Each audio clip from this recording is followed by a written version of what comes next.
Hello everyone, welcome to our latest Bath Life Business Surgery. I'm Greg and this is a session specifically to help business owners and senior management with their financial thinking in partnership with Richardson Swift. We're now 4 months pretty much since lockdown, and all of us are trying to figure out what to do with our businesses, what the business terrain might be like, what forecasting looks like in these times, what support there is. We've had a whole raft of measures from government, there may be others to follow. Basically, how we navigate these difficult times. And that's why it is so valuable having insight from experts, as we will hear today, across a variety of different areas, from tax planning to VAT, maybe even into distressed asset sales and acquisitions. These business surgeries are structured to give you actionable insights in key areas via our experts. We will have another one shortly, also on financial planning with Unividual. This financial area is the single most pressing area that all of us are facing in our business lives, at least. Ahead of that, a few parish notices. There are now fewer than 40 days. It almost sounds biblical, that, doesn't it? 40 days until Bath Life once more reappears, and we really cannot wait until we get going. First issue is out on August the 28th, just ahead of the bank holiday. Please do look out for that. We will once more be celebrating the city again. And like all independent businesses, we've been touched by the support that the business community here in Bath has given us. All of us need that support. We all need buoying up one way or another. Thank you. We're absolutely determined, of course, to play our part to the absolute full. We know that because Bath Life covers the full gamut of business, of social, of charity, of cultural areas of the city, it can be both a chronicler of what's happening, a showcase of all that's great in the city, but also in some ways a barometer of the city as well. And so we want to play our part, celebrating the best of the city, promoting the businesses, galvanizing business thinking where we can, providing help and insight, case studies and so on, and maintaining a plausibly positive tone, giving reassurance where we can about what is happening in Bath. Of course it's tough, but there are ways of navigating this, such as today, and there are reasons to be reasonably optimistic about the city in the midterm at least. To a bigger point, of course, if we all just sit back and we're all rabbits in headlights, fearful of what's happening and so on, if we don't get out, we're not seen, we're not spending in the city and so on, then normality will take longer to come back. All of us, particularly in the business community, we're all consumers as well. We need to be exemplars of that positivity out in our cities, spending money, going to restaurants and bars and so on, particularly now that it's going to be 5% rather than 20% VAT. But whatever, for us all to get out there, to be active, to be supporting, to be visible at retail and other places as the whole city starts to become a little bit more normal where we can. If we don't, then money won't flow through our economy, and ultimately that's in no one's interests. Likewise, it's in no one's interests either to avoid or even delay paying bills. We are all connected. We need to make sure that money flows through our business areas. And we, with Bath Life, as I say, are determined to play our part to the absolute full. As ever, enlightened self-interest rules, as it so often does, it's in all our interests to act in cohort. None of us, whichever sector, can have a firm grasp on what will happen, how business will be, but all of us can play our part, helping breathe more commercial life and vitality here. And you never know, if we trade with and partner with and promote each other, then maybe, just maybe, this Q4 may not be quite the trouble fest that some fear.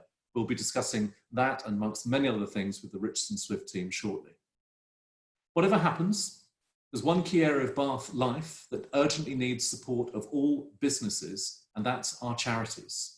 Never has the need been greater for what they do, but never has the funding been more threatened. No events, virtually no charity shops.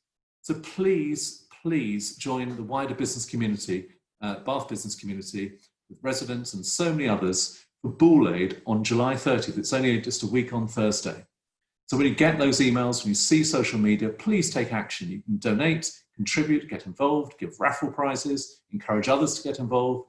Simply enjoy the evening. It'll be a great celebration of the city with comedy and music and food and drink through our, I think, 17 currently partners that we have.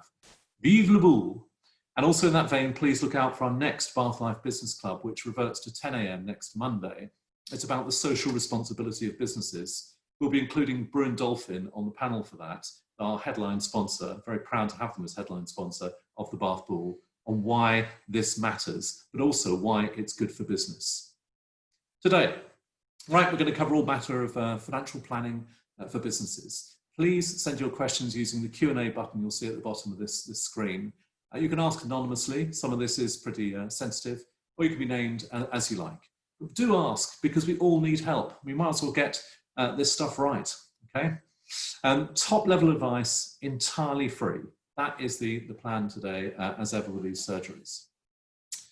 This webinar will also be available subsequently on our Bath Life YouTube channel. And of course, many will access this and others, which is great. So please do share that as well. Richardson Swift. I'd like our three speakers this afternoon to come forward. So Debbie, John and Calvin. As you do, I'll just give you your brief bios. All of you, I'm sure, will be very well known on the Bath circuit. Debbie, most particularly perhaps, with more than 25 years experience in the Bath market. Debbie's passionate about helping local owner managers and their businesses succeed and grow, particularly through strategic financial planning. As part of her role, she heads up the firm's business advisory team, along with its outsourcing and cloud accounting services. Debbie, good morning. Hello. Morning. Morning, Greg.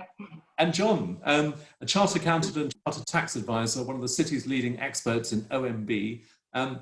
That may be slightly jargon for some people. That's owner-managed businesses, essentially. Tax matters, specialising in company sales and reorganisations. I think we all suspect we're going to be seeing more of that in the weeks and months to come. Share incentive schemes, such as enterprise management incentives and employment ownership trusts.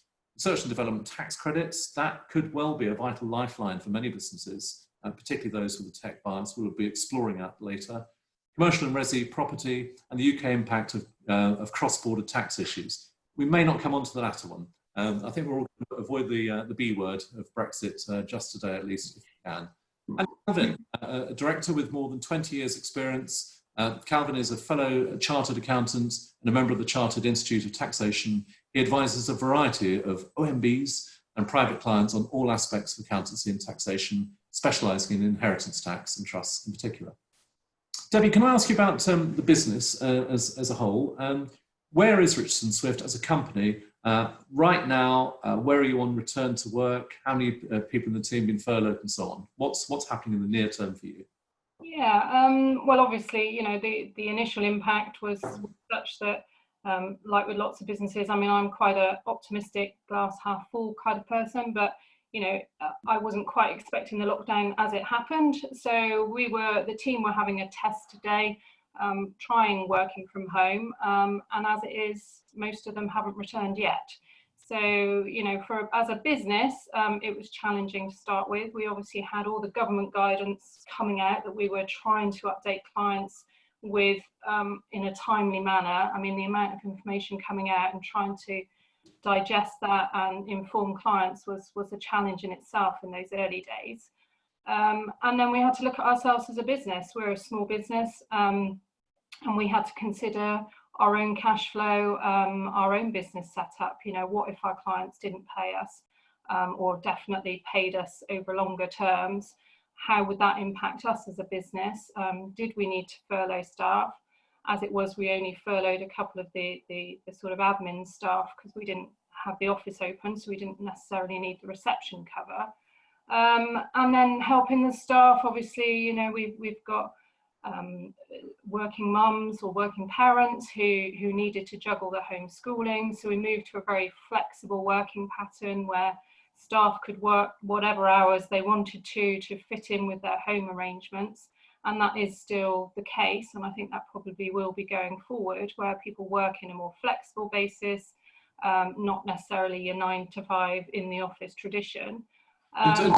Tell me this, you're presumably pretty good at your own financial planning. How many times have you reforecasted, and when is your financial year end? What's it looking like? Our financial year end is July, actually, so we're just coming to the end of our financial year, and we're already doing the forecast, obviously, for next year. You know, so yeah, we obviously produce monthly figures and we adjust our forecasts as we go along.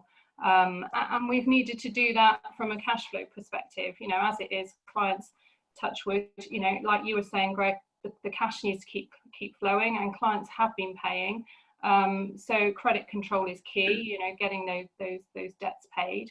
And then that's enabled us to look at our own business model and say, well, okay, well, what do we need to do with us as a business going forward? I mean, our business plan is for growth. It has been, for many years, and we are achieving that growth. But who knows? Potentially we will lose clients. Businesses will fail.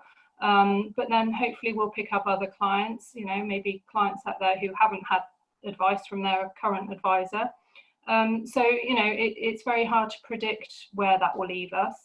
And tell us a little bit about your clients. We'll come on to maybe some case studies a little bit later, but just as a flavour, how would you characterise some of your clients in terms of them being worried, concerned, cautious, whichever? How do you characterise? I think it's very sector specific. Obviously the clients in hospitality, we're Bath, so we've got a lot of clients, restaurants, cafes, hotels locally, and obviously they've had a massive impact. The tourism is what's needed for them. Retail, I think retail was going through a challenging time obviously anyway, and this has just exacerbated that and perhaps brought some of the issues with retail forward in terms of footfall and people shopping online. But we've got construction, manufacturing clients who are doing really well, lots of online businesses that are doing well. In terms of a general trend, it's hard to say there is a general trend. It is, clients, I say, if you're people like me who are generally optimistic anyway, you tend to think of the positives and you think, okay, well, that avenue might be shut to us, but what else can we do? Business is adaptable, and I think it needs to continue to be so because, we still don't know what the future holds. We don't indeed. So this segues quite nicely into one practical area, and John, Calvin, however it works, you join in, observe whichever. I want to talk about the practical tips that you as a practice can give businesses. How can any company forecast at the moment, and how are you guiding clients to manage their near-term, let alone long-term forecasts? Yeah, I think what we would say is start with your business plan, and that doesn't need to be a detailed, 20-page document with graphical reports and, big analysis. It can be a one-page summary, but have a look, maybe rip up the old business plan and say, okay, if I was starting a business now with what I know now in the current climate, what would that business look like?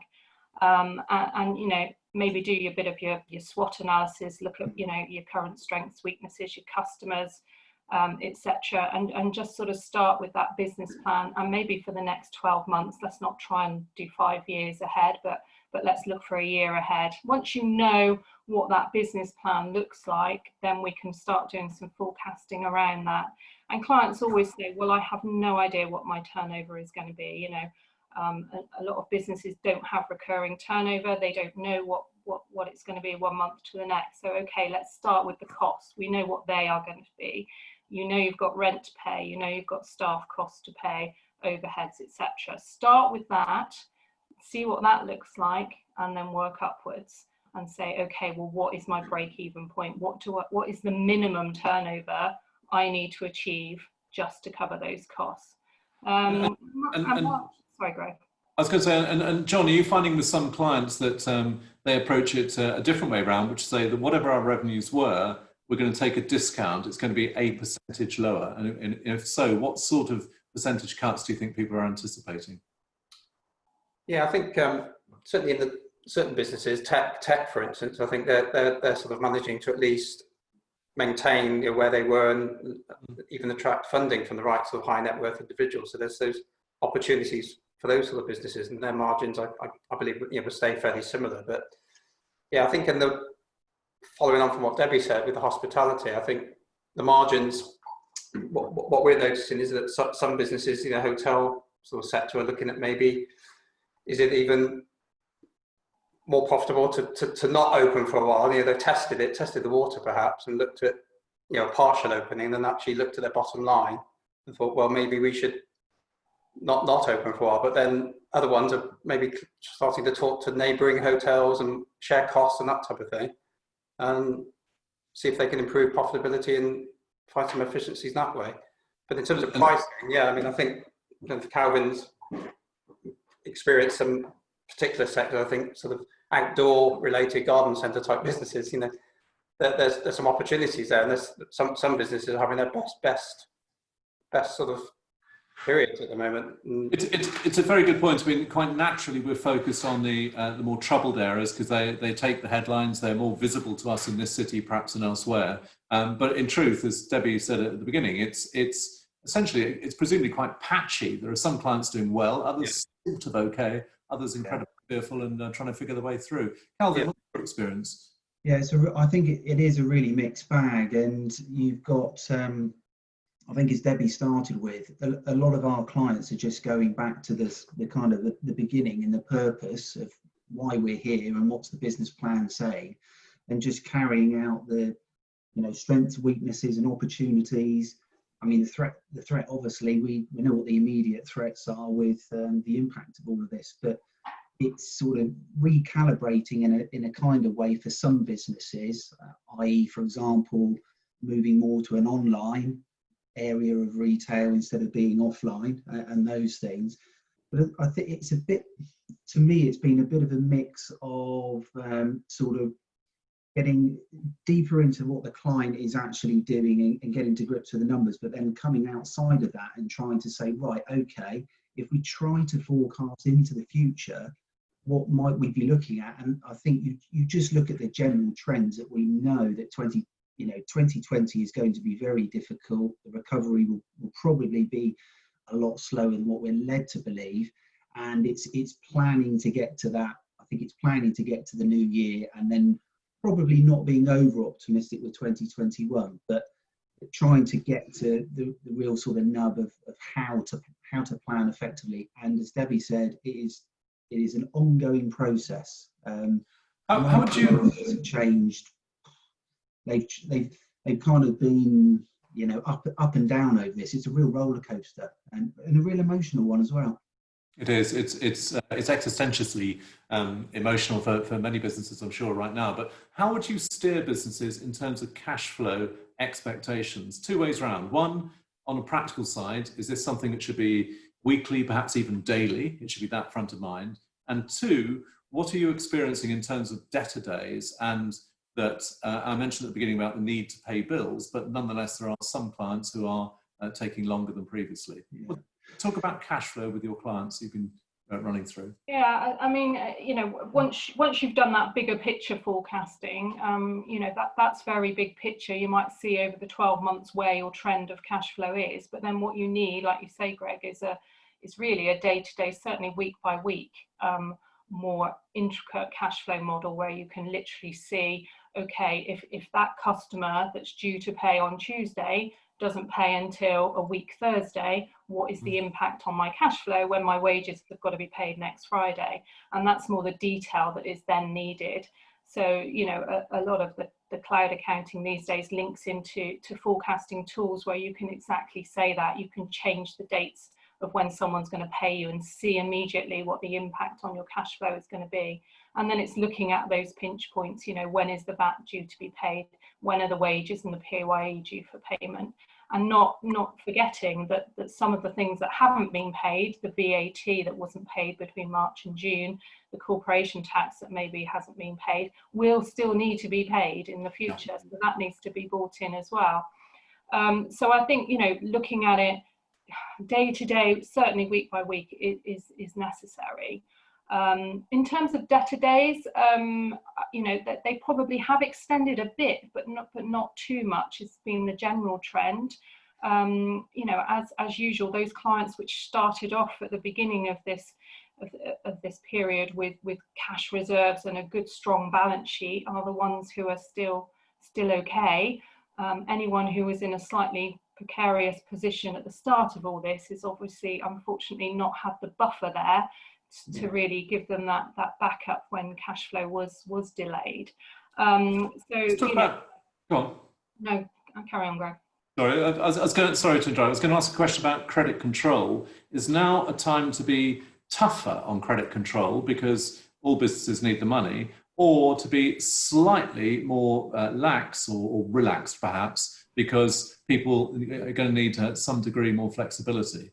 How would you steer credit control departments right now in Bath businesses? I think it's Flexibility, communication. I think. I would say that, you know, you do need to be we're all the same. Any business that, you know, the people who chase you are the people you paid, you know, the ones that are on your back. So if you don't chase at all, chances are you're going to be bottom of the queue to be paid. So you need to be chasing, but you do need to be mindful, you know, certainly with us, if the client has got cash flow issues, you don't want to be there chasing for your debt, but you maybe want to say, look, what if we pay over 6 months and agree a payment plan for that? Communication is key. If you don't talk to them and you don't get that agreement, most people are, you know, genuine and honest and want to pay for something that they've you know, a service or a good that they've had, but you need to have that communication and agree it with them. I wouldn't recommend the going in heavy when you know someone's got a cash flow issue, because that's not going to achieve anything. But if you can say, look, okay, the payment terms where you were supposed to pay me in full this week, but what if we pay it over 3 months? Most people are going to be okay with that. And John, you're about to concur the need for some flexibility, but at the same time, businesses need that money in. Yeah, certainly it's kind of advising as we do ourselves to a large degree. I think with credit controls, Debbie said, talking to the clients it sounds obvious, but that's always gone down in a positive way. And you get on the phone to them, just have a conversation.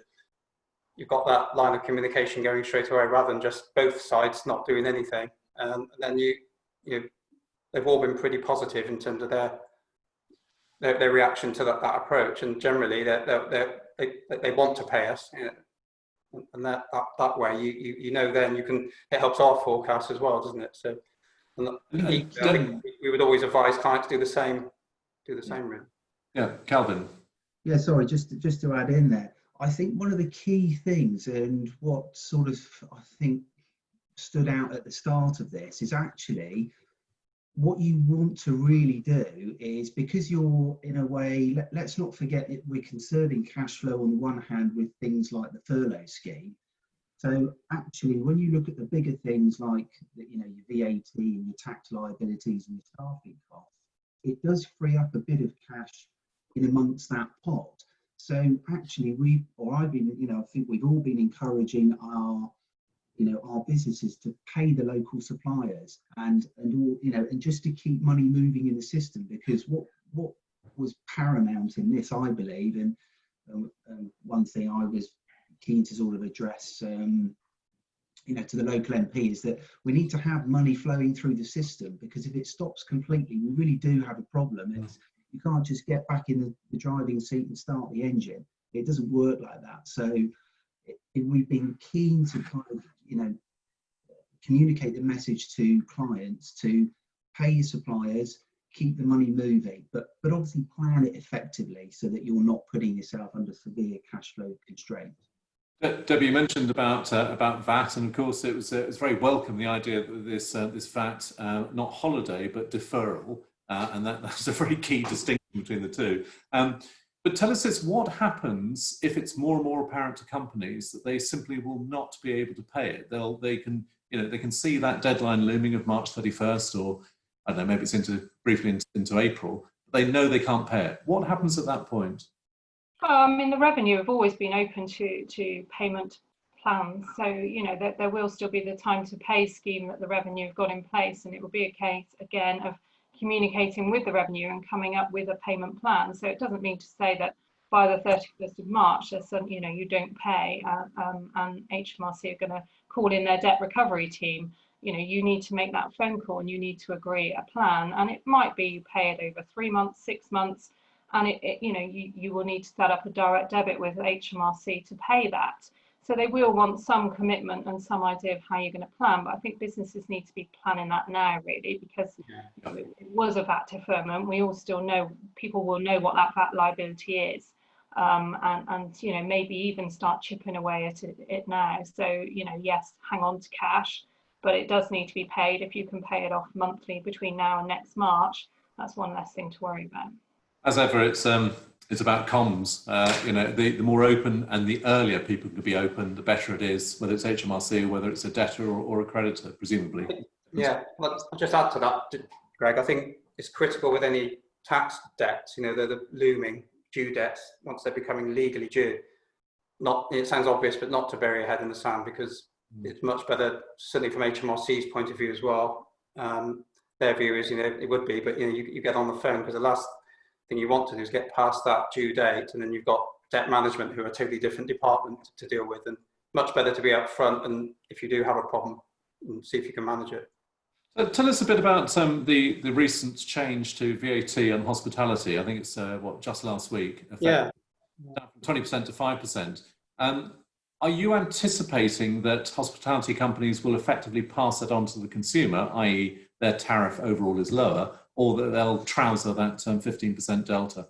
Shall I take that, Debbie, briefly? Or yeah, I think it partly links into your question about pricing just now, margins, and obviously it's a short-term measure, but what we're experiencing, I think, and the general, what general sort of feeling we're getting from most clients is that they will actually benefit. They will take that profit, if you like, extra profit for the business rather than pass it on. It's quite interesting, isn't it? Because it's a two sides of the coin here, aren't there? As it's all about supposed to boost consumer spending. I think that was one of the phrases, but it's all about that bath market and consumer confidence, isn't it? And I think most businesses that we're currently hearing from will probably not pass it on to the consumer, but I don't know, that there will be exceptions, I guess, but that's what I'm hearing. Yeah, I mean, probably the thing that boosts confidence, boost expenditure greatly is confidence, as you say. If it becomes, if not quite normative, because that's a dangerous term, but at least reasonably familiar to be going out, as I was trying to say at the beginning, that's what will help the wheels turn. And if restaurants are gaining 15% of that benefit, well, if it enables them to keep moving. Yeah, and then hopefully you might spiral a bit, but it's knock-on effect. Would you both here and it's an open-ended question really, both here on VAT and on other governmental initiatives, would you expect there to be more fundamental taxation changes or furlough scheme changes, whatever? I did see some reports from various commentators talking about he may even extend to the end of the year the furlough scheme, a different form of it, but I haven't heard any more on that. So I would expect probably not the furlough scheme, but something else. But I think on the tax horizon, that national insurance is the big area. Employers' national insurance, with in terms of the allowance, perhaps there's been some calls for currently businesses cover their first broadly their £4,000 of their employers' national insurance bill is covered by an allowance. That I've seen calls for that to rise quite significantly, or maybe a temporary employers' national insurance holiday, and we've got the autumn budget coming at the end of the year. So undoubtedly there will be some announcements, but generally, other than that, I don't. You had the entrepreneurs relief £4 to £1 million just before everything kicked off in March, but generally, I think your usual business taxes, corporation tax. I mean, I don't envisage any big announcements that would take effect before April 21 at the very latest. Debbie, what's your take that Rishi Sunak has, there's various figures out there, but north of 120 billion probably is what the schemes currently are due to have cost by the end of this financial year. Would you anticipate that there is more to come because it's needed, or that the line will be drawn and this essentially is it? I think it will be sector specific. I think that's what we're going to see. It will be a bit like with the VAT that's just happened. It will be, looking at what areas need the help and putting individual help into those areas, those sectors. Like John said, we don't see that there may be an extension to the furlough scheme potentially to the end of the year, but nothing greater than that. I just don't think there's enough there to add any more to what's already, I think there's been a great amount that the Chancellor's already done, and I'm not sure how much more he can add without seriously impacting the economy going forward. Calvin, any more thoughts on that? Yeah, I think I did read somewhere that they're forecasting that the deficit probably might approach 350 billion at this rate. Now, what I'm expecting to see is the autumn statement will be, I think that probably will be the biggest one out of all of the three kind of things that have happened today, i.e. the first being the furlough and the immediate response to coronavirus pandemic, the second being the summer mini summer statement about the VAT. I think the autumn one, when we will know a little bit more about how we are going to recover and reopen up and start, restart life, there probably will be stimuluses, I think further stimuluses to come. But in terms of tax changes, it's sensitive because it has to be linked to stimulating the economy to get back on its feet. And I think there could be more money on offer. I mean, I think you might get to 500 billion, the cost of this, when we start to look towards the end of the year. Now, when I look back to those main taxes, I think corporation tax, I don't see many changes there. I always look at the overall tax take that this country, takes in revenues, and by far and away the two biggest are VAT and PAYE. So, i.e., having staff and the goods that you sell. So that's the real driver of money coming in. Corporation tax, it's kind of a bit of a minimal take. So I think there'll probably be a longer term encouragement of business enterprise. I think that has to be. I think you then look at the end of the year with Brexit looming and where we get, what way is that going to go? We're kind of precarious, but I think on another sense, I think there's a lot of opportunities there and reasons for optimism. I think it's a bit of a reset, but major changes, I think it's all going to be about help, and you could see more money being put in come the autumn.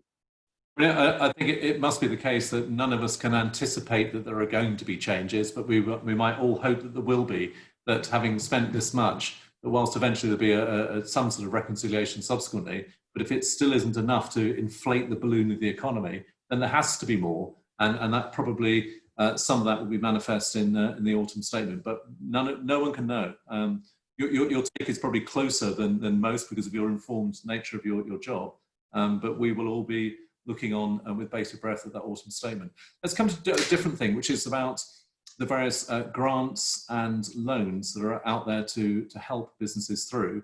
I think we're all, in broad terms, familiar with CBILS and the bounce back loans and grants and so on. Can you just say if there are any which are now are still open, or if the door has closed? CBILS, for example, is it too late to apply? Although we don't advise directly on CBILS, we have various contacts we can refer clients to. We have a good understanding of it, obviously, and I think it's still open. In fact, there's some very useful resources, including the which many of our attendees on this may know, the British Business Bank website, which we can guide people to, and that's constantly being updated, and that's a real wealth of actually very useful information, and that's got a list of all the lenders on there, and as well as your high street banks, you've got a number of secondary banks and secondary lenders now, and it is still available, yes. And we always felt, I think, it would come into play more coming out of lockdown, and I think it's important to say that there's one or two obviously key differences between CBILS and your standard loan. A, that it's government backed, although that doesn't mean that they don't come to you first as the borrower. But then secondly, the fees, if you can get one through, you've got potentially no fees, etc. But each case is different. You've got to talk to your own bank first, but it's still available, yeah. It's essentially a much cheaper line of credit, or at least a bit cheaper line of credit than otherwise would be available. Are there any limitations on what CBIL money can be used for? For example, and I've heard different views on this, interested in your acquisitions. Can CBIL money be used to acquire? I think, and I say we're not the experts on the actual lending, but my sort of sources that I've got, if you like, have told me that the key thing is, if you can, and it will be case by case with your bank, if you can show, the key thing you need to be able to show is that your business has been obviously affected, I think negatively more than positively, but Debbie's got an interesting sort of slant on that, which has then led you as a knock-on effect to have to borrow maybe to buy that property or to make that acquisition. But you've got to have a very good case, because the bank will do its due diligence on that, and that's the key underlying point. You have to show it's been affected by COVID. Yeah, it's not as easy as the bank's back loan, should we say? No, I know. Debbie, your take here.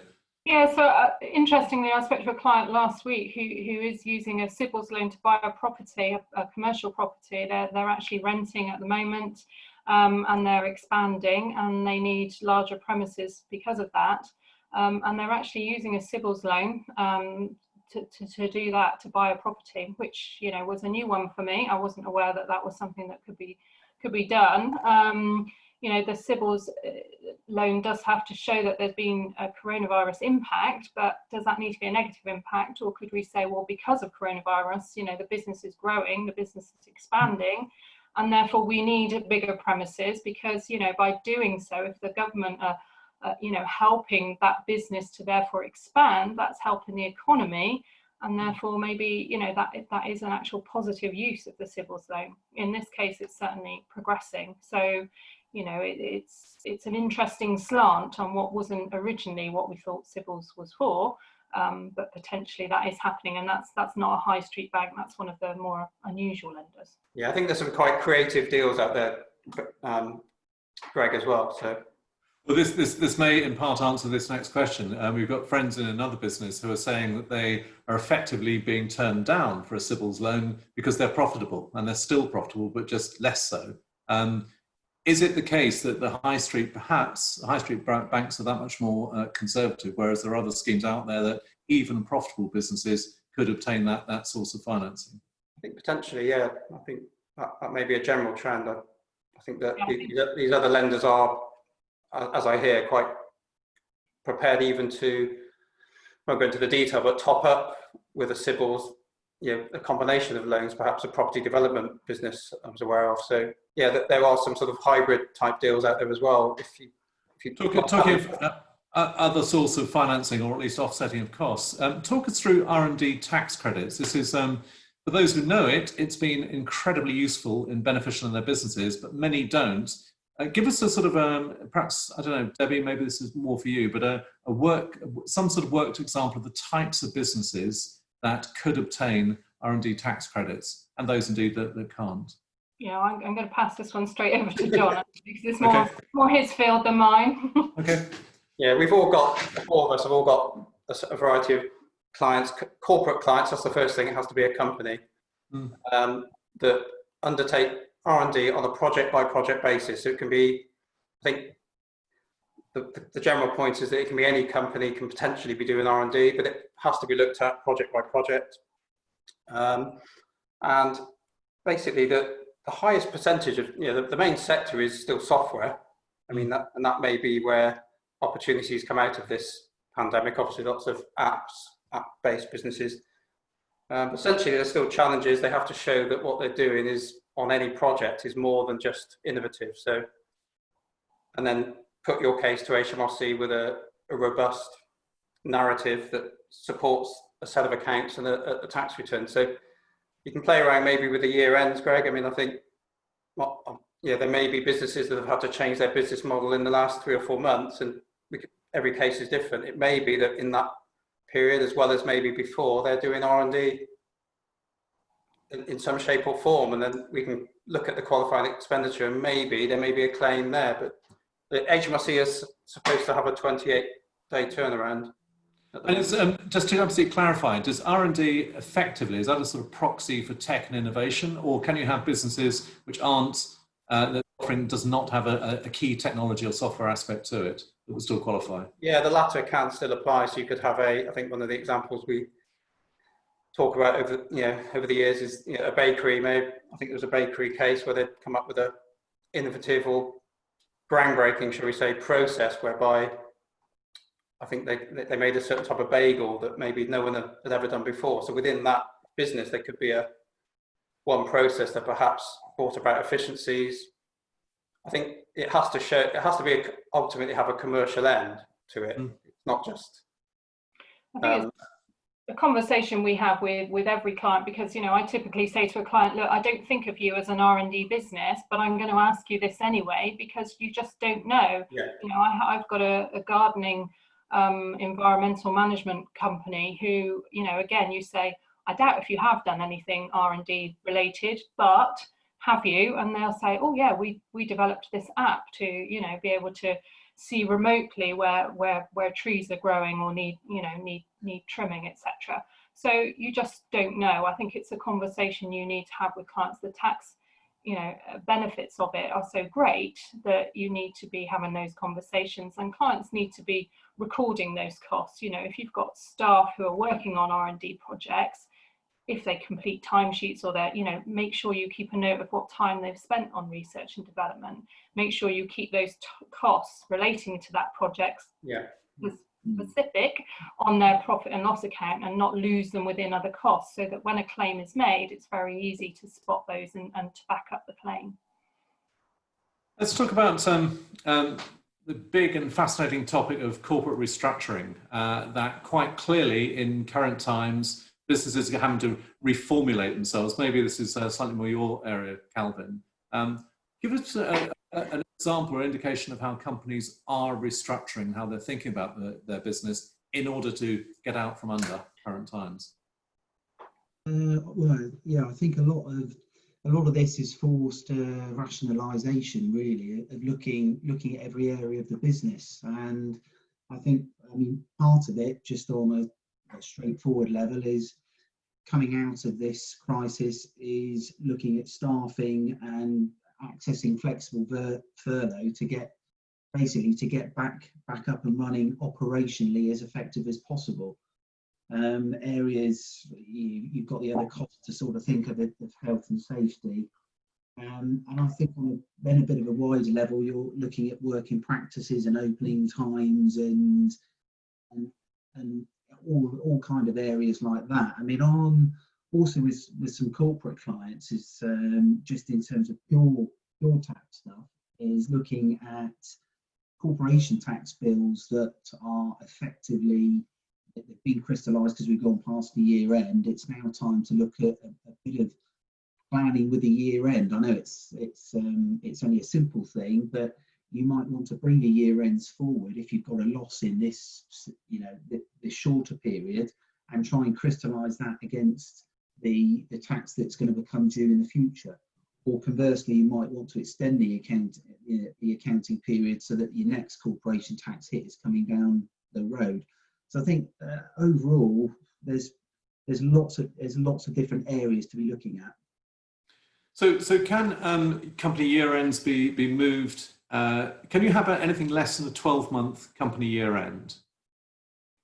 I think, yeah, I think I would generally, I think 9 months I sort of get comfortable with, but it can be less than 12.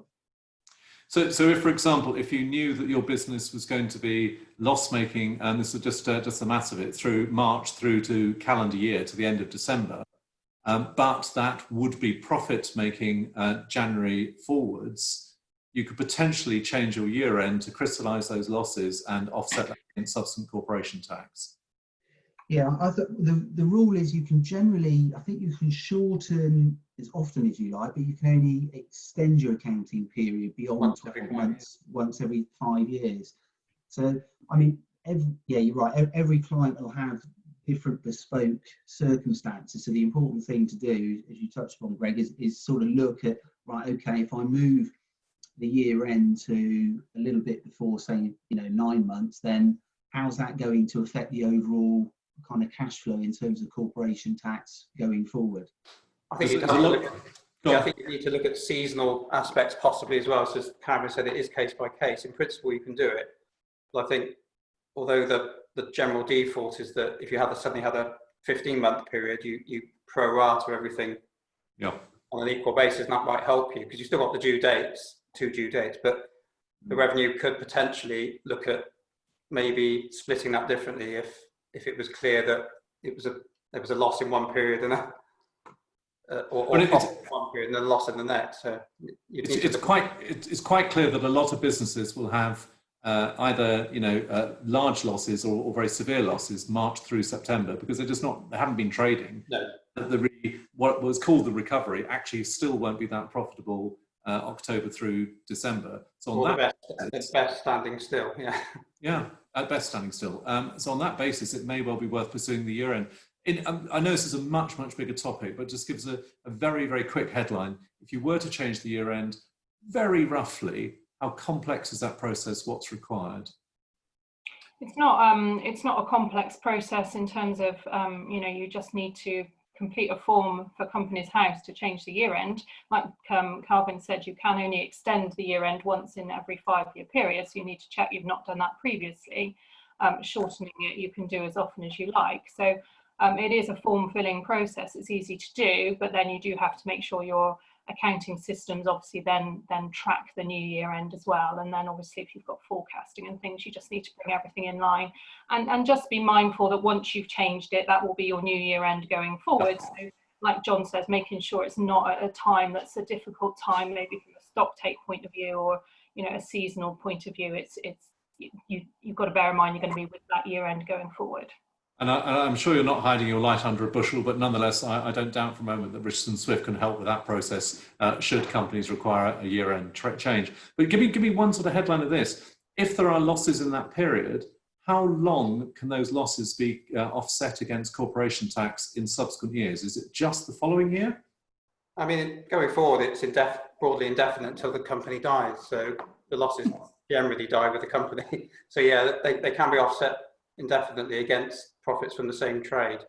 But just probably adding to that, Greg, is a question that does come up quite often. It might come up in this current climate, is that if you've made a loss currently, let's say in that a 6-month period, and you look to shorten that period, you may be able to then submit a set of accounts with that loss and carry that back. But some people, you know, talk about, can I carry back, you know, making a loss now, what benefit can I get now? And other than maybe helping you with a time to pay arrangement that shows that you're currently making losses, and to actually crystallize the tax benefit from carrying that loss back, you have to basically get a set of accounts prepared, even a shorter set, and submit them to then carry back to the year before when you were making profits and maybe get some tax back. So let's move on to distressed assets, whether they are owned or desired. Are you experiencing from clients any greater interest either in selling or buying at this time? Interestingly enough, I've got one client who has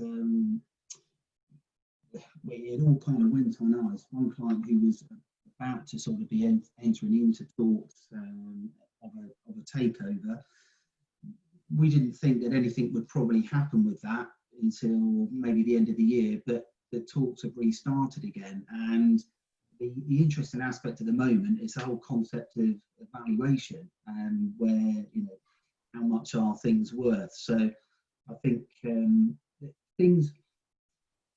given the right circumstances, things probably will happen. I think with distressed purchases, the key is always going to be the speed at which they kind of take off and accelerate. And there's all sorts of issues there in terms of timing, really, with if the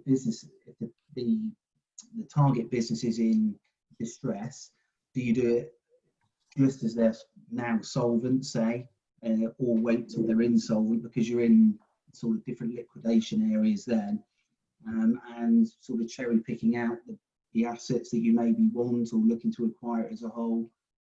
I think there's going to be plenty of this on the horizon. Yeah, I think towards the end of the year you might see more of those opportunities, but it's getting on the mailing lists quickly and snapping those opportunities up. And is that some of that? Is that going to be inbound to you as an organisation, that you are amongst those who might hear of such assets earlier than others? We may hear about it through our network, yeah. Okay, Debbie, and well, all of you really, let's move on to some recent case studies of businesses, how they've adapted. Maybe it's the radical pivots that some have done. Let's talk about some real life clients' experience in recent times.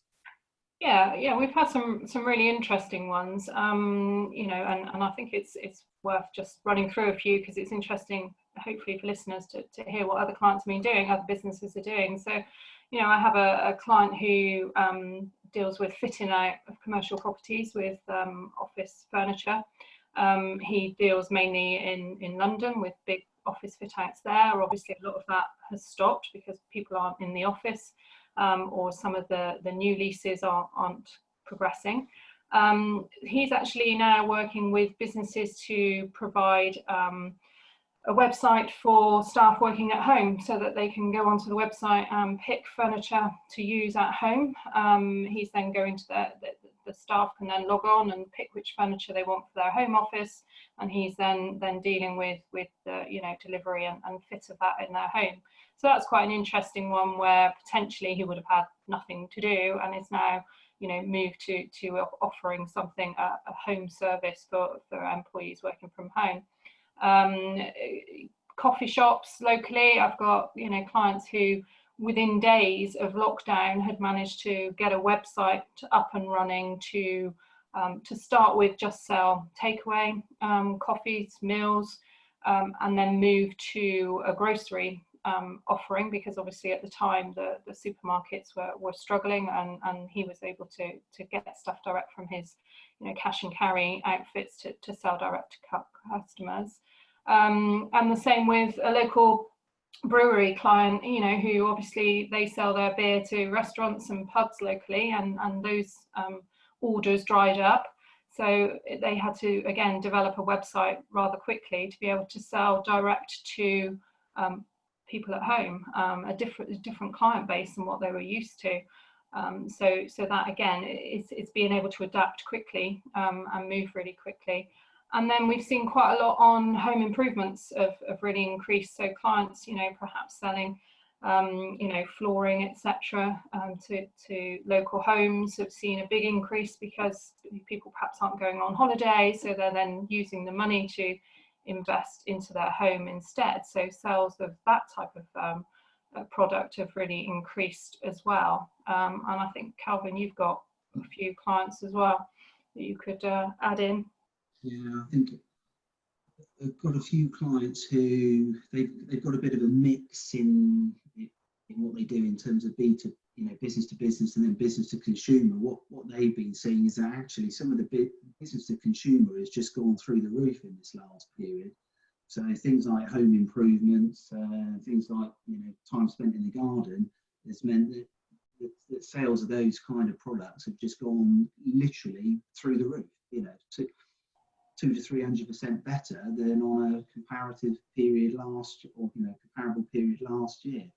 And actually what that's kind of it's classic hedging really, that some bits of the business have taken off, other bits have not performed well. So what the business has been able to do is kind of then manage resource and put things into the area where extra resource is needed to basically prop up the huge growth in sales in one area.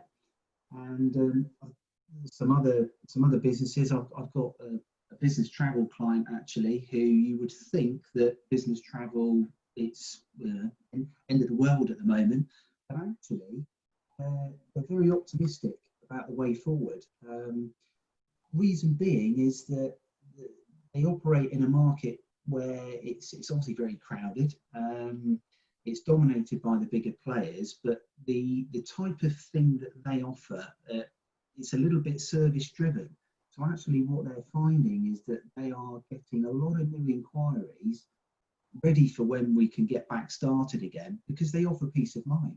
And actually in all of this crisis, it's one of the number one things I think that businesses who have got that sort of client care, are in touch with their clients very close,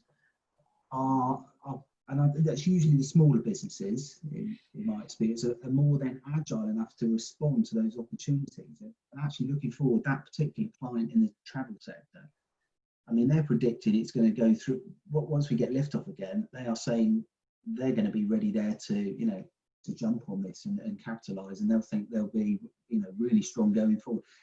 So certainly that point about home improvements. I mean, we're experiencing out with Bath Life. It's quite apparent whether because people have worked their homes hard in the last 4 months, alternatively wish their homes to be better, or are looking to extend because they know they're going to have more working from home. Come what may, that's a big sector coming up more than ever with us, with Bath Life to come. I want three last areas. One, I want to touch on pensions and pensions as assets and what the new legislation might mean in terms of cost planning. Two, into particularly commercial property, what's happening in that area. And then thirdly, and out into the Bath economy. So pensions, maybe this is one more for you, John. What should businesses be thinking about if they're not already thinking about their pension costs? Yeah, I mean, obviously we're not IFAs, but I mean, for business, from a business angle, I think, I mean, there has been a kind of high-profile case recently. So if you've got a property on your books, on your balance sheet, that maybe you were thinking of contributing that property rather than cash because you're short on cash into a pension scheme, that following a fairly, I think it's upper tribunal case, in specie contributions are now currently not possible, basically, in quick terms. So you may need cash if you were thinking of maybe moving the property off balance sheet into a tax-free pension fund. It's, at the moment, that's the current situation. I mean, we'll watch whether that goes higher, that court case. So pensions generally, from what we hear from our contacts, is that if you're in a balanced portfolio, they broadly recover to what they were. So there's obviously the initial unbelievable panic on pension funds, but that's what I'm hearing. I think that's an area that is a fairly easy target for the tax. Just going back to what we said earlier about tax reliefs, I've heard some people say that, okay, it won't necessarily solve it, but that may be one area that we do see a change on the higher earners tax relief, may be restricted further. I've heard some people predict that, but so sorry, just to understand that point, beneficial or not beneficial, that change? That change wouldn't be beneficial, but right. I guess for Joe Public, most people it may not affect them, but it's seen as potentially an easy win if they can recoup some tax from the very higher earners. Yeah, it's not beneficial for them, but no. Okay, and thank you, Calvin. Commercial property. What are you and your clients seeing in terms of, I don't know, non-payment of rent, holidays on rent, break clauses, and so on, and the commercial property prognosis near term for Bath?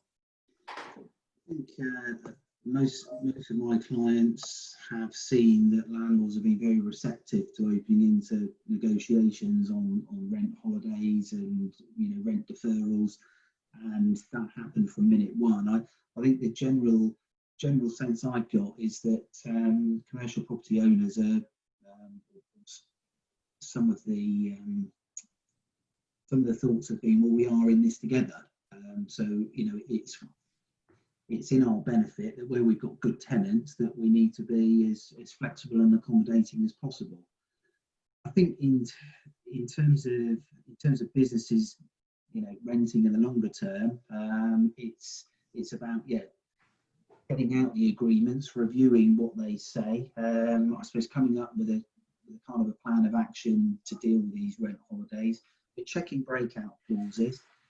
And I think the other thing, obviously, when renegotiation is going to be probably a key thing, particularly in retail. And I think a lot of landlords and a lot of businesses are holding out on or trying to enter into any renegotiations as things stand, because we just don't know what longer lasting, or what short, medium term, longer lasting effects are going to happen here. So it's kind of, with the retail sector, it's watch this space. But I think for like, I suppose like service industries and office space, for example, it's going to be interesting to see. Will businesses, the questions are going to be, do they need the square footage? Are they going to require that? What's going to happen with working practice? Let me put that back to you. If you're a commercial property owner, particularly offices, would you be feeling A, cautious because there'll be more working from home and companies' inability to pay, or B, optimistic because Bath has a dearth of great commercial properties now as ever? That's a tricky one. I think it's caution first and foremost. My personal viewpoint on this is that I think longer term, let's not forget we're just we're only 4 months into this, aren't we? I think we've seen the benefits of working from home. We've seen that, you know, there's going to be increased flexibility of all of this stuff going forward. But longer term, we are people, and we do business face to face, and it happens in city centres, doesn't it? I think the important thing that we need to get to as part of this process is it's going to be important for the wider economy here that we make sure we support coming back into cities. I think that's just important, and that's going to have ramifications for commercial property landlords and everything else. Talking of coming back into cities, let's end on this point, if we may, perhaps with Debbie. What's your sense of optimism, confidence, or otherwise, about Bath as a city? Obvious caveat that we haven't got the tourism, whether international or really even domestic. What do you think about the Bath economy's resilience in current times and going forwards? Well, you know, I want to be positive. I'd like to think it is a positive figure, a positive point going forward. But I suppose Bath is going to struggle to some extent because it hasn't perhaps got a very balanced economy. You know, it's very based on tourism, you know, students, and it's not particularly business focused, so or not to the extent of other cities. So I suppose we haven't perhaps got as much balance through our economy as maybe some other cities. So, you know, I think, you know, with tourism, as we know, the footfall in Bath at the moment, yes, it's improved, but it's nowhere near what it would normally be. And unless, you know, the tourists come back, Bath is going to see an impact on that. Students, again, you know, we all know that the number of students in Bath has increased considerably over the last few years. They're not around at the moment, even when they are, I suppose, in terms of what they add to the economy. You know, that wouldn't want to define that. We need more balance in the local economy. John, did you want to add anything on that? To be honest, that's what I've actually got written down here. I think it does need that. So, yeah, no one could have foreseen this, but it's clearly highlighted its reliance on tourism, hospitality, and that's not a bad thing. But I do feel it will need support. I think the next, you know, 9 months to a year, we'll probably might get a slightly better idea where we are when we go through a couple of seasons and into this time next year again. But if it's still struggling, it's ultimately about footfall, isn't it? And covers. Well, maybe that whole sense of balance will be maybe improved as companies outside, maybe London companies and so on, realise that in terms of quality of life, a few places finer than Bath, and we'll see some relocations into the city we may not have seen otherwise. We're going to have to call it a halt. We're through our session. Our thanks to Richardson Swift today, to Debbie, to John, and to Calvin. And thank you for watching this and also watching on YouTube subsequently. Please look out for our next Bath Life business clubs and surgeries. And if you've got a professional service which may be beneficial to others, please do talk to us, because we all need help navigating here. I'm going to bang the drum once more for Bull's Aid on Thursday, July the 30th. It's going to be an amazing evening. I can't tell you who, unfortunately, but even during this session, I had a flash up of a note. There's one particular big name that we're absolutely thrilled to have, which we'll be announcing shortly, be part of Bull Aid during that evening. It's vital to support our charities. Whether you're watching us live or on YouTube, please come forward. Just Google Bull's Aid and you'll work out how to get involved. I realise I have ever so slightly jumped the gun in terms of our next Bath Life Business Club next Monday. Our speakers are not yet wholly lined up, so apologies to if I happen to have named one earlier. Not quite there just yet, but we will have, because it's important that companies explain why social responsibility matters in business now more than ever. But for now, I would like to thank again Richardson Swift. We do need that help, and you've given us some profound insights this morning, which we really appreciate. I realise I just had one question come through. Is it too late to take? So I'm not going to take that one. About extending the year end. So someone has found that particularly valuable. This has been a Media Clash production, and this has been our 7th Bath Life Business Surgery. Thank you very much to Richardson Swift. Bath together. Thank you.